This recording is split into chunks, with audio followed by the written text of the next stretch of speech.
Hello. Today's video will be about soul fragments, what they actually are, how to do a soul retrieval, what that actually is. And I will share an experience that I had where I actually did a soul retrieval for my grandmother who passed away not too long ago. Now, real quick, if you don't know me, yo, what's good? It's your boy Dot from Dot Me Now Coaching and Entertainment. For coaching, my links are down below. I think it would be good for the both of us if you like this video, because that will make this video do better, and it gives me more incentive to make videos for all of you. Subscribe if you're new. If you see the option, hype up this video. It's good when we have attention on powerful knowledge and wisdom. So, yeah, let's get into this video. So, let's talk about what a soul actually is. A soul is an individualized focal point of awareness. Your soul is the observer, right? Because you have a soul, you're able to be focused with inside of this lifetime, and you are observing yourself with inside of this lifetime. That is your soul. Now, your soul can be fragmented because there are periods of our lives where we observe something, but we don't fully process what we're observing, or for some reason we just keep on observing it and we never stop observing it. So what that means is that on some level, there may be things which you are observing that you're not really aware of. People talk about trauma, right? You go through traumatizing things and you can't fully process it.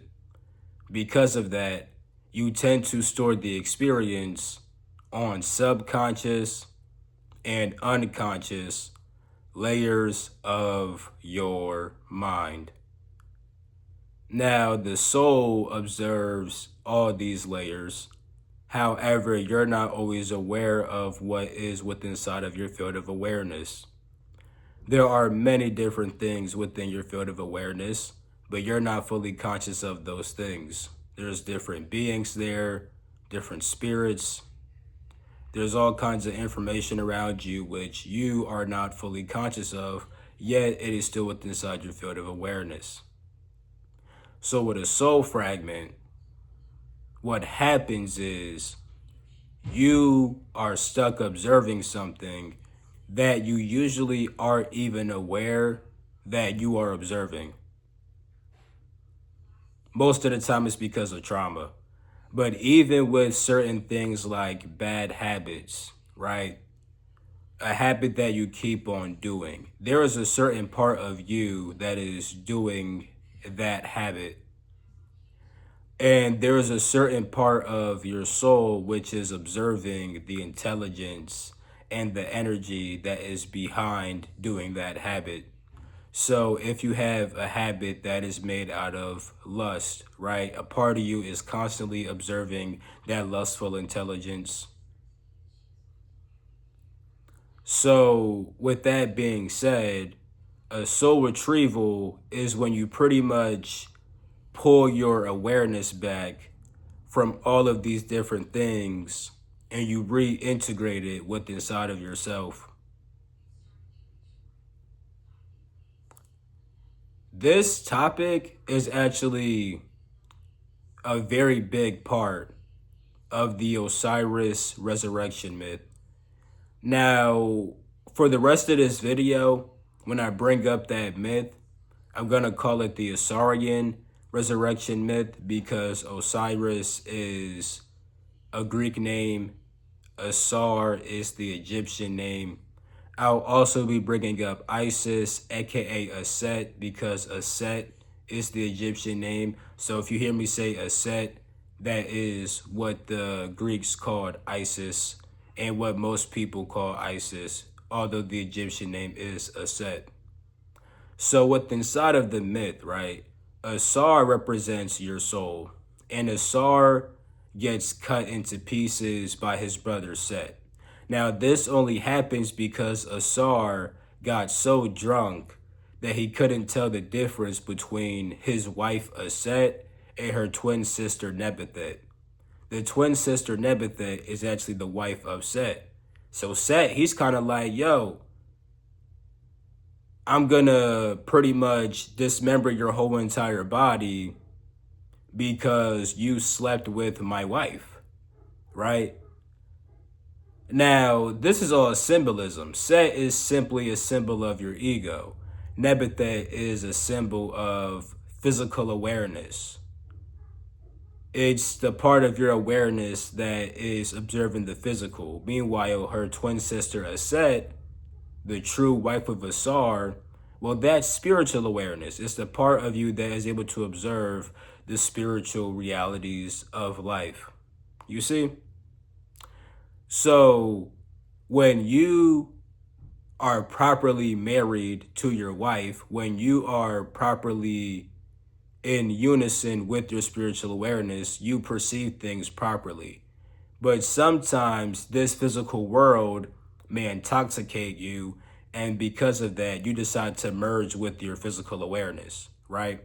You'll mistake something like lust for love, right? You'll mistake physical pleasure for divine bliss. You see, this happens to many people, and because of that, their soul gets fragmented by their ego, right? And it could also, like I said, it could be trauma that is what fragments you. And it's all coming from your ego, because what is your ego? You see, ego is pretty much your identity, but in the negative sense, it's the attachment to your identity. When you become attached to a singular identity of being the character and being the body, and you believe that you are this physical being, and you don't recognize that you're also the soul and the spiritual being with a spiritual awareness, when you don't realize that, a part of your soul gets fragmented, and it will keep on fragmenting your soul. So, for example, if you go through trauma and you believe that you are purely this physical person that went through that trauma, it can be hard to process it because all your physical self experienced was a whole bunch of pain and suffering, right? Your body doesn't have the spiritual awareness to understand why it went through that. And trauma sucks. It's horrible. There are some very twisted and wicked and insanely horrible things which get done to people. And you can only imagine that if that person doesn't have a spiritual awareness, it's going to be hard for them to process that, even when they have a certain sense of spirituality present inside their lives. The worst things possible in this world, it's hard to process that. Let's not ignore that. So because of that, a part of your soul does not want to constantly think about that. So it pretty much will push that to the unconscious layers of the mind, right? So that way consciously you're not experiencing that, but on subconscious and unconscious layers you are. And because of that, these behaviors do affect you inside your life. They do. If you felt a whole bunch of fear, well, now you may deal with random moments of fear inside your life, right? You just feel fearful for no reason. Or it could be that when you get in certain situations, all you could feel is fear. You never learned a new response to deal with that situation. All you can revert back to is the fear, because a part of your soul is observing an experience where all you knew was fear in a certain situation, and you were able to process it in a way that gave you a more powerful response, right? With a spiritual awareness, you understand why you go through things, though. This is why it's a set in the myth who puts the body of Osiris, aka Asar, back together. She puts the body back together, then he becomes resurrected. When you have a true spiritual awareness, you're able to understand why certain things happen to you. You're able to understand certain lessons and the spiritual wisdom behind even the worst things possible inside this world. Everything wicked has its root in the divine. That's true. It's just that the things that became wicked forgot their divinity, so therefore they strayed from it. So much so that they became almost unrecognizable. But a person with a truly keen spiritual awareness, they can perceive the the the dimmest light with inside the darkness. And I'm putting quotes because calling good and evil dark and light isn't always the best comparison, but in this sense, you could say that the evil things are super dark, but even the evil things have a speck of light inside them, right? The most evil things, right, have a certain speck of divinity inside them. And with a spiritual awareness, you can recognize that. So even with all your trauma, you recognize the spiritual reason behind that. And even with all your habits, although your habits are not, your bad habits are not good for you, you recognize that there is something higher which you may have been chasing through that habit. You were chasing lust whole entire time. You needed real divine love, right? So these are things that you recognize with a spiritual awareness, and then because of that, you're able to put yourself back together again. Instead of just observing that traumatic experience and not want to process it, you now re-observe it, you go back to the experience, and you change your way of thinking and feeling about it. You understand the higher meaning behind it and higher ways to go about living your life that don't have to be subject to the victimhood that you experienced with inside of your traumatic experience. With me, right, I did a soul retrieval for my grandmother. Now, this was actually interesting because I've talked to my deceased grandmother, right? You know, I could leave my body. Even when I don't leave my body, I can communicate with, you know, intelligences and energies and beings that exist beyond our physical plane. So I've talked to my grandmother, but that's the spirit of her, right? It's her most true divine self, you know, and she's doing all right, you know. She looks amazing, you know. She's enjoying herself while being dead. But there's still certain parts of her soul that are fragmented. There's certain parts of the personality that she inherited with inside of this life. Parts of it you could say were still scattered. The way that I experience her is still very similar to how she was on Earth. Granted, I wasn't really around her all the time on Earth, but I've had experiences with my grandmother, and certain parts of her are the same. But I'm sure there's certain parts of her which maybe my mom wouldn't understand, right? Because my mom lived, that was her mom, you know? So maybe she experienced my grandmother being super duper mean at some point. Now, she would never be mean. My grandma would never be mean. And maybe the part of her that was being mean was simply a fragmented part of her that was only being mean because she didn't understand a better way to deal with something. And that could have came from trauma back in her past where somebody was mean to her and the only response that she learned was to be mean back. She didn't fully process why that thing happened and how it was to go about it. So what I'm trying to say is, right, now my grandmother, she's in her like true perfection, but there may be certain parts of her scattered that didn't necessarily go back to her spirit. If you understand the basic tri-nu complex of body, soul, and spirit, this makes a bit more sense. I can make later videos about that. But my point is, right, certain parts of you, when you die, may still be traveling with inside of like the astral plane, for example, right? Parts of you can split when you die. That's why trying to refine yourself while you're alive is actually kind of important, because when you fully refine yourself spiritually with this side of this life, all parts of you come with you, right? So much so that you don't even have to die. You can literally take this body with you. Yeah, because you perfect this body so much that it literally comes with you in the afterlife. You could say it like that. So that's a whole different level of mastery, though, right? To keep it simple, though, your personality on Earth, it can be taken with you if you have a spiritual personality. But if you have a personality that is based upon illusion, then once you die, certain parts of that personality will be left behind, whether they get burned in hell, right? Because hell isn't even what people think.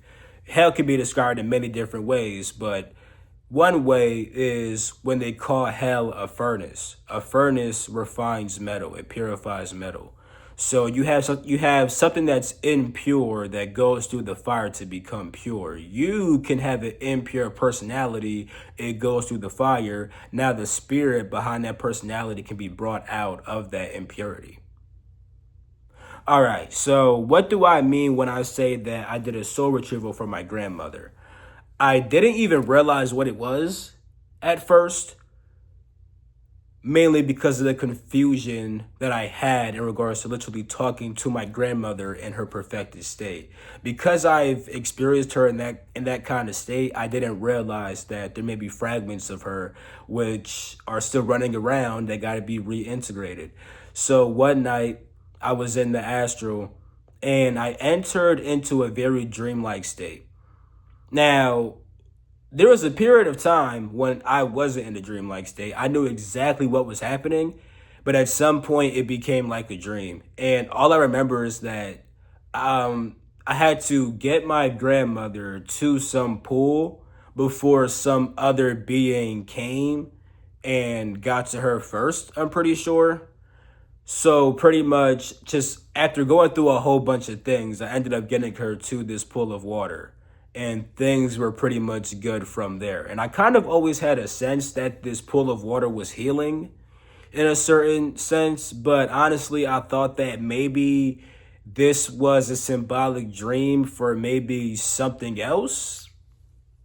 To be honest, that's what I thought until one of my boys, my guy King Cash, if you don't know him, that's my guy, go check him out. He was in the Discord one day. Discord is down below, and he had a class going on. And I wanted to make a video, but this room I'm in was getting work done to it. The door was getting replaced, so I couldn't come inside here to make a video. So instead, I joined his class, and I'm like, yeah, this would be a good way to use my time productively, right? And while we were talking, I was talking to Cash during his class, and he was mentioning that there's an ancestor that keeps mentioning a pool of water and stuff like that. And from talking about that, I realized that, oh, that was a soul fragment, because that same exact day, I was actually thinking about making this video about soul fragments. And then once I realized what it was, that whole entire soul retrieval thing, once I realized that, funny enough, I actually found a ring from my grandmother, which I lost about a week before that experience. So once I fully realized the soul retrieval and integrated in the integration that took place between her spirit and her soul and stuff like that, or a certain part of her soul / personality, once I understood that, that's when I essentially retrieved her ring in the physical. It was really interesting. But yeah. And one may ask, what is the real danger of having a soul fragment out? Like when you die and you return back to like your spirit and stuff like that, what's the real danger of having a soul fragment out there? Well, from your spirit's point of view, it's not really that deep, to be honest. But well, maybe it is that deep. A part of you is not going to care though. But it's more about the fact that you want to have all your energy. You don't just want your energy running around somewhere unaware of itself, just doing bullshit. You know what I'm trying to say? Like, let's say that just say you have a certain fragment that's out here just doing evil shit. You probably want to get that nigga back. You know what I'm saying? Or maybe there's a certain part of your energy. Cause, oh, by the way, with the retrieval thing with my grandmother and stuff like that, I know it was centered around a certain fear that she had, mainly because if you guys don't know, I'm partially Caribbean. You know what I'm saying? I ain't gonna say what specifically, but if you guys know about being Zoe, that's me, right? And on that island, there was some wicked things happening. Yeah, she experienced all that Caribbean magical stuff. So yeah, with the different spirits and all that, and what could really, yeah, she wasn't with none of that shit. She was always kind of like scared, and like her family, her side of the family, only really used the magic for protection. Meanwhile, my grandfather's side, they used it for attacking, right? They're more like hands on. We're gonna be attacking shit. You know what I'm saying? My grandmother's side, they're just all about defending shit. So you had an attacker and a defender get together. You know, interesting, right? But my point is, a part of her soul was traumatized from those experiences, which is why she had a part of herself running around here that was scared to be freaking grabbed by some sort of, we could just say, monster, or by some type of evil force and stuff like that. And she had to be healed. She needed to recognize that although there are evil things, when it comes to the power of your spirit, no evil is going to prevail over you in the spirit if you have a strong enough connection with your spirit. So yeah, from your spirit's point of view, sometimes it's just good to have all of its energy back, especially if your energy is out here causing harm to other people. But even if your energy is not causing harm, even if that fragment is not causing harm, it's kind of just like, well, I kind of don't want to have a part of me that if I tap into that part of me, I'm just seeing some bullshit all the time. I'd rather have that part of me back and make it get reintegrated back with some beautiful shit. You know what I'm trying to say? So, yeah, that's pretty much this video. I may have said a lot, but you can always rewatch this video and break it down for yourself. I'm gonna end this video right here. I love you all. Catch my next video. Peace. The Freak out.